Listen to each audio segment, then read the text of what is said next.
Hi hello every one, welcome to RV family cartoon. யாரோ அவள் new serious போட்டு 2 days தான் ஆச்சு, இன்னும் ஹீரோயினுக்கு பேர் கூட வைக்கல.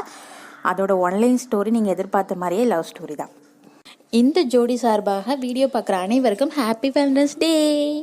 இந்த ஜோடிக்கு பேர் வைக்கிறதுக்கு எனக்கு ரொம்ப குழப்பமாக இருக்குது, அதை உங்கள் கையில் விட்டுறலான்னு நினைக்கிறேன். உங்களுக்கு பிடிச்ச ரியல் கப்பிள்ஸோட நேமாக கூட இருக்கலாம், அதை கூட கமெண்ட் பண்ணுங்கள். இதில் எதில் அதிகமான கப்பிள்ஸோட நேமை ரிப்பீட்டடாக கமெண்ட் பண்ணுறீங்களோ அந்த கப்பிள்ஸோட நேமையே இதுக்கு வைக்கலான் இருக்கேன். மறக்காமல் இந்த ஜோடியோட காதல் மலர நீங்கள் விஷ் பண்ணுங்கள். இந்த ஜோடியோட அமெரிக்க பயணம் காதல் பயணமாக மாறுமா? கெஸ் பண்ணுங்கள், பார்க்கலாம். ப்ளீஸ் லைக் பண்ணுங்கள், ஷேர் பண்ணுங்கள், மறக்காமல் கமெண்ட் பண்ணுங்கள். உங்களுடைய கமெண்ட்ஸ் ரொம்ப ரொம்ப முக்கியம். தேங்க்ஸ் ஃபார் வாட்சிங். Keep supporting me. Bye-bye.